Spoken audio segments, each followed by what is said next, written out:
Та subscribe дарж сувга захиалаарай. Мөн хонхон дээр дарснаар дараагийн шинэ бичлэг ороход танд мэдэгдэх болно.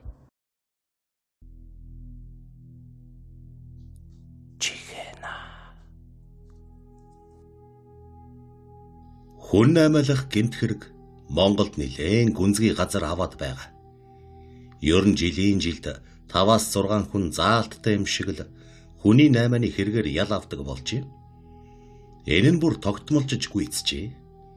Хамгийн сүүлийн үеийн жишээ гэхэд бусдыг хуурам эхлэх замаар нутаг нэгтнээ хэд дуудад худалдсан хэрэгт сэжигтнэр татагдсан түүнийг сүх Баатар дүүргийн шүүх эрүүгийн хуулийн 124-р зүйлийн 2-т зааснаар биеэ үнэлэх газар байгуулсан, санхүүжүүлсэн, бусдыг биеэ үнэлэхэд зуучилсан, биеэ үнэлэхийг байнга зохион байгуулсан, тээврийн хэрэгсэл, орон байр, бусад зүйлээр үйлчилсэн хэмээн буруутгаж байгаамаа. Уйлах инех, баярлах, шаналх сэтгэл давхадсан бүхэл бүтэн оюун ухаанд хүнийг наймаална гэдэг нь хар тамхи зэвсэг мэтийг наймаалахаас илүү хамгийн харгас хэрцгий наймаа. Гэтэл иймэрхүү наймаа жилээс жилд даамжраад байхыг бодоход Монгол хүний жудаг, нэнжин сэтгэл үгүй болсных уу? Хүний наймаачдад оногдуулах ял зөөлдсних үү? Эсвэл эрдэнэт хүний амьдрал ялаалахын дайтай болсных уу? Бүү мэд. 1990-ад оны үед манай охид бүсгүйчүүд бусдын хүчинд автаж хил давсан, бусдад худалдагдсан хэрэгүүд шил дараалан гарч байх үед хууль хяналтынхан тэдгээр охид бүсгүйчүүдийг өөрсдийнхөө буруугаас болсон хөнгөн явдалтай гих мэтээр тайлбарлаж эмэтийн хэргийг үл тоомцорладаг байлаа. Харин 2000 оноос эхлээд хүний наймаа гэсэн нэр томьёо хүчээ авснаар энэхүү наймаанд олон арван хүн сэрдэгдэж улмаар зарим нь ял авч эхэлсэн. Гэхдээ энд бас их ээхэн учир байгааг анхаарах хэрэгтэй. Жишээ нь хүн наймаалах гэмт хэрэгт холбогдож 10 жилийн ял авсан нэгэн бүсгүй өчлийг тодруулмаар байна. Өчл гэдгийн учир нь мань бүсгүй хүний наймаа гээчийг санаатайгаар үйлдээгүй, санамсаргүй, нэг ясандаа хүн наймаалж байна гэдгээ өөрөө ч мэдэхгүй бодилж яваад л энэхүү хэрэгт холбогдчихсан доршно. Хүн наймаалах гэх мэтийн пайзыг ингэртээ зүүжгсэн яваадаа би маш их бухимдаж байна. Эндхийн шоронд заавал ийм пайз зүүлэгдэг юм байна. Гэхдээ би өөрийгөө зөвтгөхгүй. Макаро хідэн охтыг зуучилсан нь үнэн л т. Тэр үед бүх охид ярьж тохироод л явсан. Бид ч н олуула. Бүр 11 үлээ явсан юм шүү дээ. Бүгд л мөнгө хий, амьдрал хэцүү байна. Арай хялбар аргаар хүү мөнгө олъё гэж тохирсон. Бид оюутны үйлдвэрт ажиллаж болох байсан ч хинэнч тэгээгүй. Тэр үед хүмүүс 3-5 мянган доллараар гадагшаа гарах гээд чадахгүй байсан үе. Бид ар гэрээсээ 350 мянган төгрөг аваад л урагшаа хөдөлцгөөсөн. Гадаадын ямар ч хүнтэй гэрээ хэлцэл хийгээгүй. Би ч гэсэн хүнээс дам сонсоод л тэдэнтэй л адилхан мэдээлэлтэй явсан. Нээрээ л 6 сарын дотор 12 мянган доллар хийчихдэг юм бол амьдралд хэрэгтэй юм болов уу гэж сонссон.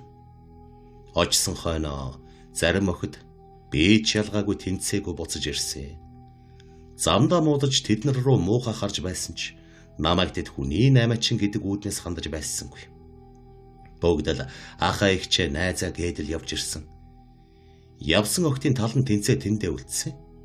Тэнцээгүй охид ирсэн хойно маргалцнаар намайг л анх явах санаа гаргасан гэдгээр буруутгасан. Тэнцсэн охид Макаод үлдэж массажист болсон. Тэд нар надад баярлалаа гэд хэдэн огон өгч байсан нь үнэ. Хэвлэлээр их л андуу бичиж байсан. Болсон явдлын дунд байгаагүй байж процессыг буруу мэдээж байсан. Тэнцсэн охидоос мөнгө авсан нь миний буруу л да. Гэхдээ би тийм их мөнгө аваагүй. Манай хажуу талын хөрш аав ээжийн таньдаг найзуудынх нь хүүхэд гээд бэбинийхээ амьдралыг мэддэг, миний тухай сайн мэддэг хүмүүс байсан. Гэсэн ч тэд гэр орныхондоо массажист хийх гэж байгаа гэдгээ хэлээгүй. Бүгд л худлаа хуураад өнгөрч байв. Ингэх шаардлага бас гардаг юм аа.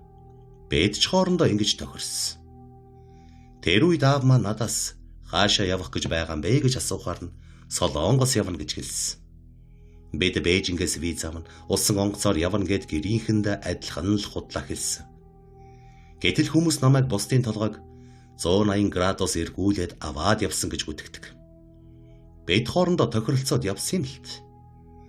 Одоо би юу хэлэх гээд байна вэ гэвэл гадагшаа гарч байгаа хүмүүсийн ихэнх нь мөнгө олох, сурах зорилготой гардаг. Гэхдээ хямд төсөр аргаар гадагшаа гарах гэж байгаа бол хэн нэгэнд найдалгүйгээр хар толгойгоо хариуцаж явах нь чухал юм билээ шүү. Би дээрх бүсгүйчүүдтэй хамт хил гарахдаа сүүлд нь ийм юм болно гэж мэдсэн бол бид тохиролцоод явсан гэд гарынх нь үсгийг цуглуулад хадгалах байсан юм. Би өөрийгөө хүний 8 хийлээ гэж бодоогүй. Адилхан ярилцаж тохиролцоод явсан болохоор буруудвал бүгдээрээ буруудна, зөвдвөл бүгдээрээ зөвдөн л гэж бодож байв. Гэтэл байдал ямар муухайгаар эргэжвд. Массажистаар тэнцэн өгөхөд баярлаад надад хэдэн төгрөг өгсөний төлөө би хүний 8 чин болчих гэж байдаг. Макод мэдээж хамгийн түрүүнд биеийнхаа зүс царай харддаг юм бэл. Биднийг жагсааж байгаад л энэ тэнцэхгүй гээд л ялгаад явсан. Тэнцээгүй эмэгтэйчүүд тэнд удаан байх шаардлага байгаагүй. Монгол руугаа буцсан. Би сайн өмгөөлөгч авч чадаагүйдээ одоо ч харамсаж байна. Гэр орныхондоо худлаа хилээд явчихсан хүмүүст хэцүү байсан. Хохирогч гээд байгаа өхөд та ядаж зардлын мөнгө олоод өгөөч гэж байсан. Хэрвээ би буцаж ирсэн 5 охины зардлын мөнгийг өгчих чадaltaй байсан бол массажист хийнэ гэж Макао руу явахгүй байх байл. Би тэнд үлдсэн охтоос мөнгө авсан. Тэр талаар цагдаа байцаасан. Тэгээд л ийм хэрэгт холбогдчихсон. Би байцаагдаж байхдаа 20,000 төгрөгөөр нэг өмгөөлөгч авсан юм. Дахиад мөнгөгүй болохоор өмгөөлөгч авч чадаагүй. Хамгийн сүүлд шүүх хуралд орохоос 2 цагийн өмнө 70,000 төгрөгөөр нэг өмгөөлөгч авсан. Тэр өмгөөлөгч миний хэрэгтэйж танилцаж амжаагүй. Би шүүхээр ороод л 10 жилийн чанга ял аваад гарсан. Ер нь хэрэгт орох амархан байдгийн байна. Макаод үлдсэн охид надад гомдолтой гэж хэлээгүй юм шүү. Харин тэнцэлгүй ирсэн охид надад гомдолтой. Намайг бүр тэнцсэн охидоос мөнгө авсан. Энэ бол хүний 8 байж магадгүй гэх мэтийн хэлв гаргаснаар бэ гэдэг хүн ялтан болчихсон юм. 10 жилийн ял бол яах вэ? Би даваад л гарна. Хамгийн гол нь амар том зүйл анги буюу хүн худалдаалсан гэдэг айхтар нэрл намайг шаналгаж байна. Хүн 8 гэдгийг ямар ч хүн хэрдгийн сонсдог болохоор би өөрийнхөө сонссон зүйл ангиас өөрөө айж явна. Өмнө нь би янз бүрийн буруу үйлдэл хийж явсангүй. Надад хүн заллах, хулгай хийх муу зуршил байгаагүй. Шоронд дандаа муу хүмүүс байдаггүй юм байна гэдгийг би энэ дээрээ ойлгосон. Би чанга дэглэмтэй хоригдл. Энд хүн амны хэрэгтэй хүмүүс ч байдаг. Тэдний ихэнх нь амар хүчирхийлэл дарамтанд амьдарч байгаад нэг л өдөр өөрийгөө хамгаалах гэд хэрэгтэн болчихсон байдаг юм бэл. Би энэ дээрээ хүн хөлсөө гаргаж хөдөлмөрлөж байж мөнгө олдог гэдгийг ухаарсан. Тийм болохоор би маш их юм сураад гарна гэж мэрийж суунд. Үнэхээр би хүний 8 эрхлээд мафийн толгойлогч шиг болчихсон байсан бол дагуулж явсан огтоо хаяад Макаогоос цаашаа гараад явчихал байсан. Гэтэл тэднийг их нутагт нь дагуулж ирсэн хэр нээл ийм юм болчих юмт. Энэ хэрэг хитрхийн өндөр авчихсан л болохоос зохион байгуулалттай бодлогоор хийгдсэн юм биш. Хүн 8 гэмт хэрэг мерсэр гардаг л байх. Харин би өөрийгөө хүн 8-сан гэдэгтээ хэзээч санал нийлэхгүй.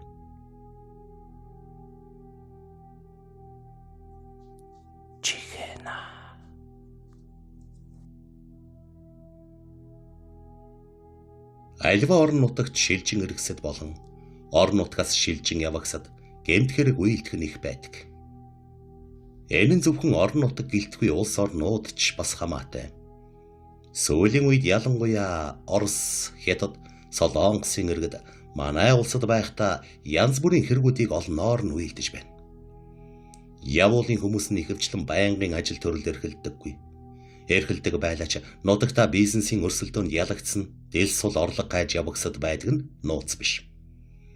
Иймэрхүү этгээдүүд Монгол мэтийн буурай хөгжилтэй улс орнуудад ирж өөрсдийгөө том орны том 8-чин их сэтгэгч агуу бизнесмен гэж итгүүлээд мөнгийг ёстой цөм хийдэг юм билээ. Манай иргэд гадаадын хүмүүсийг хараад их мөнгөтэй гэж сэтгэхэд ихэвчлэн хохироод хоцордог. Канадын иргэн мистер Флин гэгч этгээдийн үйлдэл үүнийг бэлхнээ илэрхийлнэ. Сүүлийн жилүүдэд янз бүрийн сүлжээний бизнес эрхэлдэг гадаадынхан Монголд ирж ядуу дараа сэтгэлгээтэй гэнэн итгэнтгий иргэдийг маань ганц 2 сар унан тусдал нь хошгоруулж байгаад л хамаг мөнгийг нь хамж аваад бус шуухан нутаг руугаа гараад явчихдаг болсныг нуух хэрэг юу? Жишээ нь Оросын хідэн кодчд байна. Тэд архинаас гаргах шуударсан нэг хүнийг 1,500,000 төгрөгөөр кодолж өгдөг бөгөөд өнгөрсөн оны 11-р сар гэхэд л нэг суурин дээр 150 хүнийг кодолж өгöd 225 сая төгрөг сул шахам атгаад л Москва руу арилж өгсөн байх жишээд. Одоо тэд 2-р сард буцаж ирэх юм гисэн. Гэхдээ эднэр 2-р сард буцаж ирэхдээ бүрэлдэхүүнээ юм уу? Байгууллагынхаа нэрийг өөрчлөх нь ойлгомжтой. Явуулын гэмт этгээдүүд ер нь ингэдэг юм гисэн. Хэрвээ өнгөрсөн оны 11-р сард кодлуулсан хүмүүсээс нь төвчилгүй арх уучсан хүн гараад ирж гимэн өмнөх кодчингууд руугаа чихэх гэж тэр шүүд. Мөн хятадын хорхоо өвсний сүлжээний бизнес эрхэлдэг Тянжилида хэмээх компани 2009 онд манай баахан хүнийг ловэрдэж мөнгийг нь аваад л Бээжин рүүгээ талхиж утсан.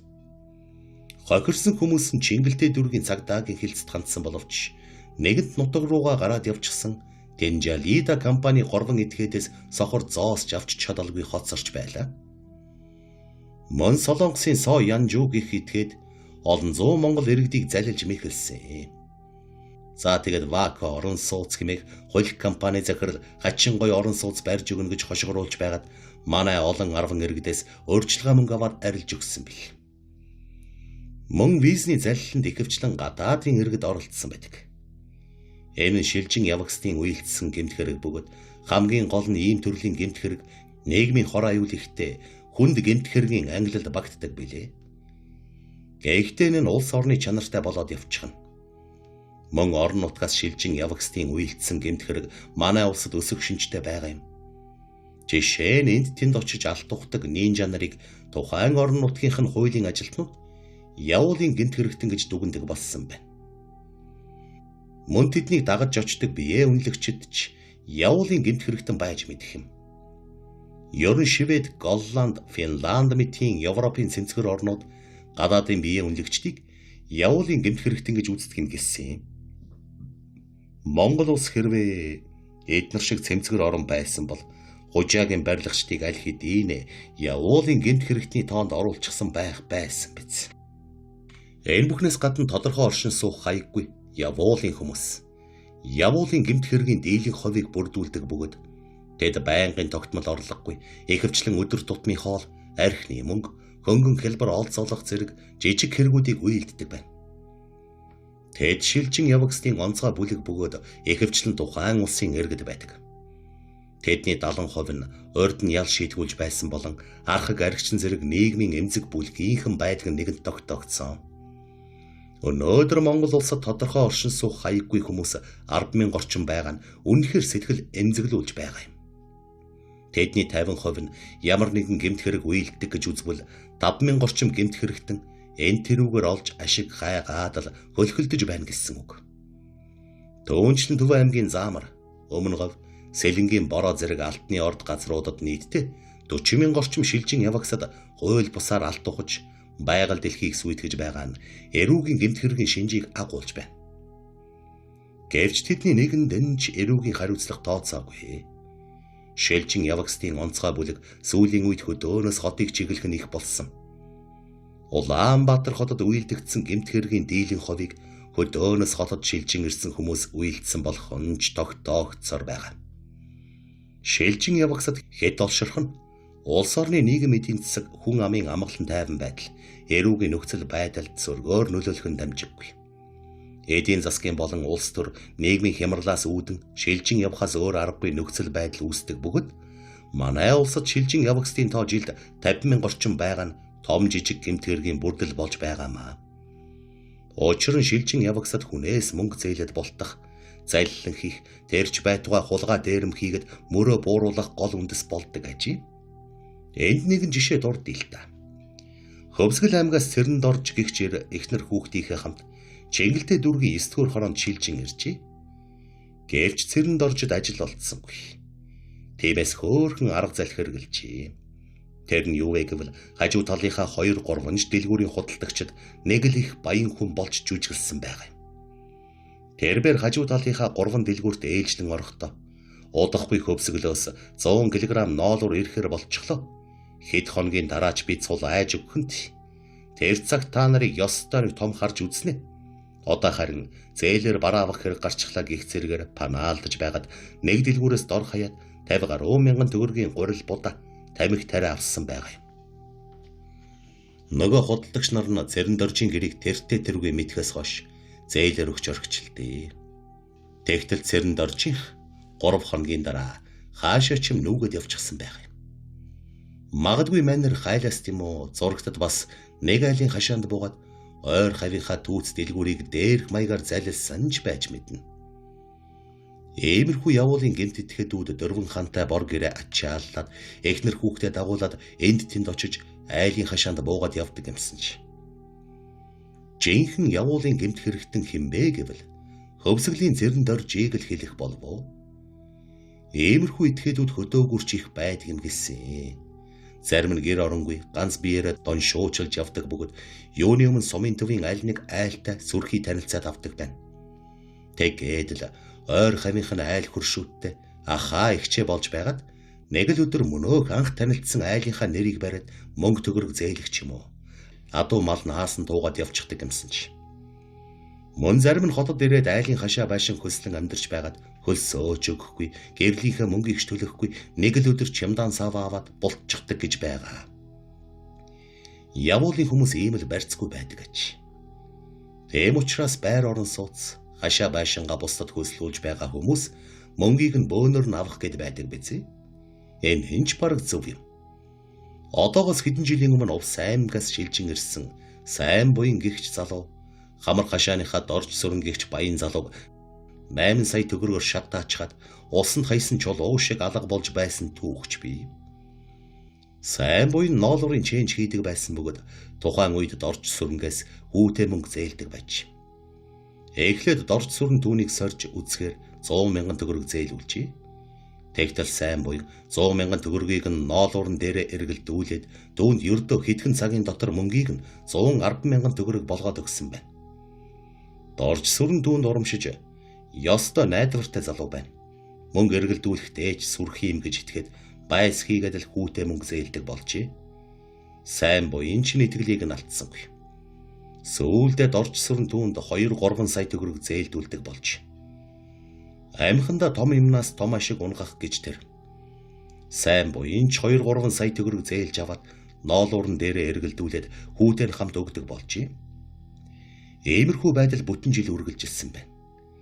Тэгтэл нэг өдөр сайн буян дорж сүрэн дээр амьсгаадан гүйжрээд "За би цаан чинь маш том 8 ярьчихад ирлээ.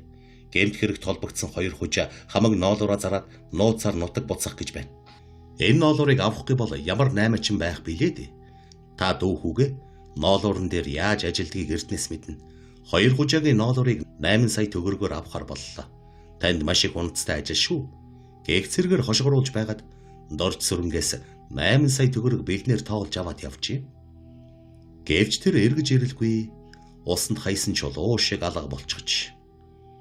Майнер дорж сүрэнгээс бултахын тулд тавилга хэрэгсэл гэхээр юмгүй дөрвөн хантай навсархай бор гэрээ орхиод хамтран амьдарч байсан завхай хүүхнээ дагуулад тэр чихтэй зайлж одсон байгаа юм.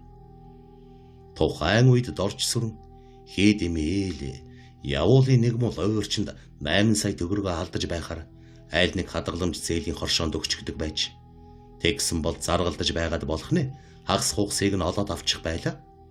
Үгүй ядаад сүхийн талбай дээр очиод хэвтчихгүй юу. Сайн буйныг хайгаад би ямар Увс аймаг руу явалтай биш. Гэвч түүнийг Увсынх гэдгийг нотлох ямар ч баримт байхгүй.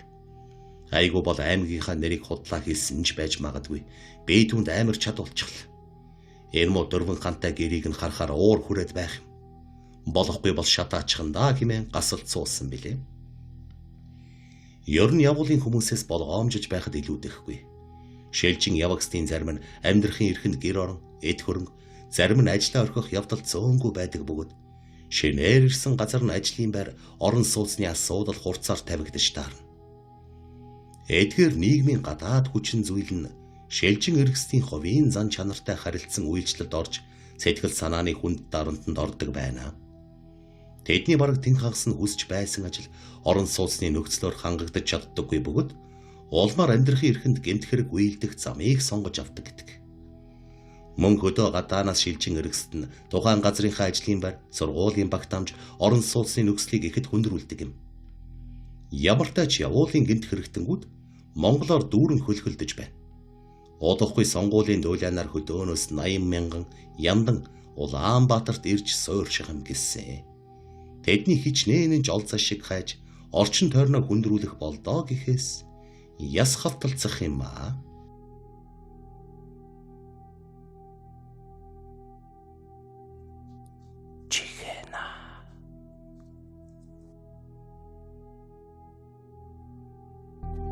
Өвөрхангай аймгийн Хужирт сумынхан 1990 оны дунд үеэс өнөө хүртэл улаан толгойд дорж сүрэн хэмээх орчин үеийн шилийн сайн нэрийн талаар ээлдэв хачин хууч хөөрсөр байгаа бөгөөд сүүлийн үед мань нэрийн талаар бүрч хүчтэй ярьж эхэлжээ. Нэрэж улаан толгойд дорж сүрэн зөвхөн Хужирт сумандаа төдийгүй аймагта цаашлаад улсад нэрд гарч яваа хаяага хадардаггүй шилийн сайн нэр юмсан ч. Тэрийдүүгээ 40 гарч яваач хар нэлхааса адуутай ноцолдож өссөн болохоор морималд гарамгай бараг л хажуугаараа өнгөрсөн адуун дундаас хүссэн морьныхоо толгойд бугуй шидэд барьж авдаг сүрхий авьяаста нэгэн аж. Энэ ч утгаараа хөдөөхээр явгарна гэж байдаггүй юмсан жи. Тэрч байтугай мянган адууны хэрэгтэй Өвөрхангай аймгийн мөрдөнд хоригдож байгаад оргож явахдаа замдаа таарлцсан бөөн адуун дундаас явдал сайтай байж мэдэх нэг морийг шууд л дэлдэж аваад унаж утсан гэдэг. Тэрбээр одоогоос хэдэн жилийн өмнө малын хулгай хэрэгэр хар хорны шоронд ял идэлж байсан бөгөөд малын хулгайч махны чэнж гэсэн холбоо сүлбээ ихтэй байж.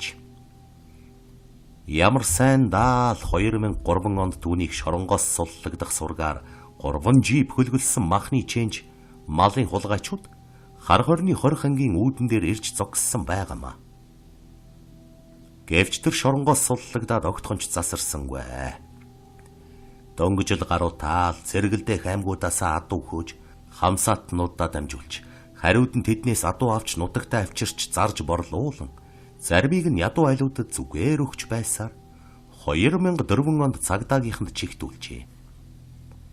Хужирт сумын хилцээний төлөөлөгч болдгийгч түүнийг баривчлаад ихээхэн нэрд гарснаас гадна цол хүртэл нэмсэн байгаа юм. Гэвч төлөлгүй улаан толгойд дорж сүрэн мөрдөнгөөс оргож амжсан байна. Хамсаатан олонтой тэд нар нь ч хүч чадалтай, мөнгө төгрөгтэй, танил тал ихтэй болохоор манер мөрдөнгөөс тунч ядахмгүй орчихдаг бололтой. 2004 онд нэг шинэвтер цагдаа түүний барааг олж харуутаа барайд авчих санаатай хойноос нь машинаар хөөсөн байна. Дорж сүрэнч морин дээрээ хилтгий суугаад хаяа нэг хагас сэргэж харч хаадал давхиад байж. Тэгж байсаар нэг айлын гадаа очиж уяан дээр нь морио уйчхаад гэртээ яваад орчихж. Мөнөөх цагдаа шилийн сайнэр дорж сүрэнг барьчихлаа гэж дотроо бардан бодоод мөнөөх айлд явж ортол өөдөөс нь тэс өөрхөн өгтчээ. Гэхдээ яг л дорж сүрэнгийн өмсөж явсан малгай дээлийг өмсчихсэн байсанд мань цагдаа би хүн андуурсан байна гэж бодсон байна. Цаад хүн та сая миний хойноос машинда давхиад байсан хүмүүс үү? Би сумын төв орчход ирж явааны. Эхнэр хониндоо явчихсан бололт. Галаа түлдэг юм билүү? Гээд үнс хутгаад ихэлсэн байх юм. Тиймээс мөнөөх цагдаа үг дуугүй гарч уджээ. Гэвч үнэн хэрэгтэй улаан толгойд дорж сүрэн энэ айлд орж ирүүтэй гэрийн эзэнд дээл хувцас өмсүүлээд өөрөө орон доогор ороод нуугдчихсан байж. Мөнөөх цагдаа очиод болсон явлыг даргадаа хэлтэл. Чи юу ярина вэ? Цаад улаан толгойд чинь амар зайлтай хүн байхгүй юу? Тэр чамайг хуурсан байна. Одоохон тэр айлд чинь очие. Гээд түүнийг дагуулад мөнөөх айлд очтол дорж сүрэнгийн морч байдаггүй. Гэрийн эзэн нь шал өөр дээл өмсчихсэн сууж байж. Цагдаагийн дарга гэрийн эзэнд хандж чи орогдол хулгайчийн дээлийг өмсч манай цагдаа хуурсан байна. Үнэн учраа хэлэхгүй бол чамайг авч явж байцсан. Гэхэд манер. Тэр хүн чинь надад юу юугүй худаг тулгаа дээлээ тайлж өгсөн юм. Би яах чарга байгаагүй. Та нар тунгалаг тамир киног үзсэн биз. Хонгор хэрэгт холбогдчиход сандарч явахдаа цахиур төмрийн чихэнд амар байна уу аха? Намайг авраараа гэж шивэндэг. Яг л ийм юм болсон юм. Гэж үнэн учраа хэлээд цаад оргодол чинь зүүн баян улаан сум орно гэж ярьж байна л. Одоохон та нар тийшээ явсан дээр болов уу? Гэж зам заач өгч. Гэвч долоо буудулсан хаширчон улаан толгойд дорж сүрэн хаашаа явах гэж байгаагаа үннээр нь хэлнэ гэж түүхэнд байхгүй юмсан чинь. Ёрон тэр цагдаа болон хушуу амаа худалдаж мэдэх ард иргэдэд хаашаа явах гэж байгаагаа хизээж үннээр нь хэлдэггүй. Харин ч ийшээ явна, дээшээ явна хэмээн байн худлаа чулуу хөөлөгдөг юмсан чинь. Мөн нэг удаа тэрбээр цагдаад баригдаад УАЗ 469 машинд гав луулчихсан хөдөөний нэг айлын гадуур өнгөрч явахдаа би энэ айлын хоолыг 7-8 жил хороолсон юм. Ороод бурханд нь мөрөгчхөд гарыг гэж гуйжээ. Цагдаач 2 гараа гавлуулсан явган нүцгэн юм хаа холдов гэж бодоод зөвшөөрсөн байна. Дорж сүрэн түүнийг харсаар байтал мөнөөх айлын хаалгыг гавтай гараараа онгойлгоод яа харахгүй яваад орчихжээ. Гэтэл гарч ирдэггүй ш. Мөнөөх цагдаа 20 гаруй минут хүлээс нийцэд түүний орсон айлд явж ортол дорж сүрэн байдаггүй. Бүргэрт нь нэгжлэг хийж орон доогуур нь хайж үзээдч байдаггүй. Тэгтэл дорж сүрэн айлын хаалгыг онгойлгоод дотогш орох дүр үзүүлэнгүүтээ гэрийн цаагуур орж хаалгыг нь хаагаад цааш гүйж жалганд байсан аргамжаатай морийг тайлж унаад зогтчихсан байгаа юм. Энэ тухай хужирч сумынхан гадны хүмүүст бахархан ярих нь их байдаг бөгөөд улаан толгойд дорж сүрэн тэдний зүрх сэтгэлд аль хэдийн үлгэр домгийн шинжтэй баатарээр болж төлөвшжээ. Зарим хүн түүнийг ардын баатар гэж хүндэлдэг бөгөөд дорж сүрэн ардын баатар аятай нутгийнхаа ядарсан зүдэрсэн хүмүүст өөр аймаг сумдаас хөөж ирсэн адуунаасаа харамгүй хайрладаг байж. Тиймээс тэд дорж сүрэн ядуу зүдүү хүмүүст их тус болдог болохоор цагдаад баригдсан ч бурхан тэнгэр ивэгэд түүнд оргох боломж олгодог. Одоогийн байдлаар тэр цагдаагийн газраас 3-4 чудаа мултарчхад байна. Цааш даач мултарсаар байх болно гэх зэргээр хөөрөгдөг ачи.